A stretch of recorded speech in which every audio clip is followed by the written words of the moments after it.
Hello guys, welcome back my YouTube channel. So guys, আমরা তো সবাই আম খাচ্ছি এই গ্রীষ্মকালে। পাকা আম, কিছুদিন আগে কাঁচা আম খেয়েছি। তো আমের মধ্যে কী উপকারিতা, আম খেলে কী কী হয় না হয়, সেটা কি আমরা সকলে জানি? অনেকের হয়তো জানতে ইচ্ছে করে। তো চলো আজকে আম সম্পর্কে সব কিছু উপকারিতা, প্রজাতি, ব্যবহার ও চাষ। আমের উপকারিতা কী কী? আম খাওয়ার অনেক গুণ আছে। এটি শুধু সুস্বাদু ফলই নয়, বরং স্বাস্থ্যকরও। ভিটামিন সি ও এ সমৃদ্ধ, রোগ প্রতিরোধ ক্ষমতা বাড়ায়, চোখের জন্য ভালো।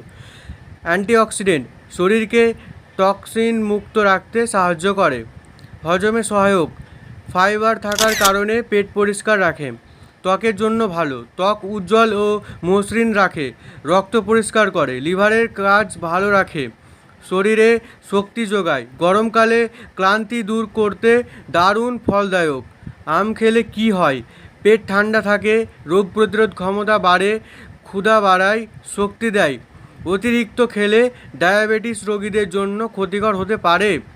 কাঁচা আম ও পাকা আম কোনটা কেমন? কাঁচা আম টক স্বাদ, গরমে শরীর ঠান্ডা রাখে, মুখের রুচি বাড়ায়, ডায়াবেটিস বা পানি শূন্যতা রোধে সহায়ক করে।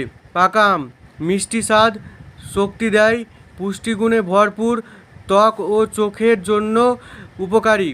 আমের কতগুলি প্রজাতি আছে? আমের 1000-এরও বেশি প্রজাতি আছে। তার মধ্যে ভারত ও বাংলাদেশে 300 থেকে 400 প্রজাতি আছে।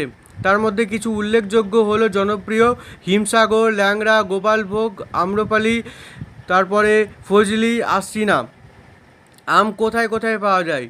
আম গ্রীষ্মকালীন ফল। এটি প্রধানত পাওয়া যায় বাংলাদেশে, Bharat, Pakistan, Africa, Mexico, Thailand, Philippines ইত্যাদি প্রভৃতি আরও দেশে। আম গাছের আয়ু কত বছর? আম গাছ 30 থেকে 40 বছর ফল দেয় এবং বাঁচে 100 বছর পর্যন্ত। আম আমাদের প্রকৃতিক একটি আশীর্বাদ। এর পুষ্টিগুণ, স্বাদ এবং বৈচিত্র্য সব কিছুই দারুণ। কাঁচা হোক বা পাকা, প্রতিদিন পরিমিত পরিমাণ আম খেলে শরীর ও মন দুইই ভালো থাকে।